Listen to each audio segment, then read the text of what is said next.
जब यीशु यरूशलेम को चढ़ रहे थे तो उन्होंने अपने 12 चेलों को अलग बुलाया और मार्ग में उनसे कहा, देखो, हम यरूशलेम को जा रहे हैं और मनुष्य का पुत्र प्रधान याजकों और शास्त्रियों के हाथ सौंपा जाएगा और वे उसे मृत्यु की सजा देंगे और वे उसे अन्य जातियों के हाथ सौंपेंगे ताकि वे उसका उपहास करें, उसे कोड़े मारें और क्रूस पर चढ़ाएं और तीसरे दिन वह जी उठेगा। तब जब्दी के पुत्रों की माता अपने पुत्रों के साथ उनके पास आई, उन्हें प्रणाम करके उनसे एक विनती करने लगी। उन्होंने उससे कहा, तू क्या चाहती है? उसने उत्तर दिया, आज्ञा दे कि मेरे ये दोनों पुत्र तेरे राज्य में एक तेरे दाहिने और दूसरा तेरे बाएं बैठें। पर यीशु ने उत्तर देकर कहा, तुम नहीं जानते कि क्या मांगते हो। क्या तुम वह कटोरा पी सकते हो जो मैं पीने पर हूं और उस बपतिस्मा से बपतिस्मा ले सकते हो जिससे मैं बपतिस्मा लेता हूं? उन्होंने उनसे कहा, हम ले सकते हैं।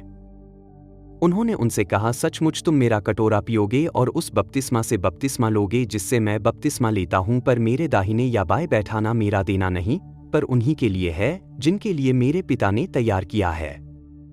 जब उन 10 ने यह सुना तो वे उन 2 भाइयों पर क्रोधित हुए।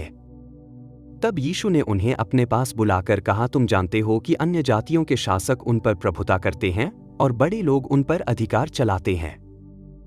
तुम्हारे बीच ऐसा न होगा, पर जो कोई तुम में बड़ा होना चाहे वह तुम्हारा सेवक बने, और जो कोई तुम में पहला होना चाहे वह तुम्हारा दास बने।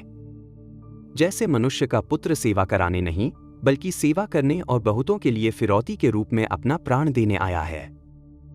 जब वे यरीहो से निकल रहे थे तो एक बड़ी भीड़ उनके पीछे हो ली।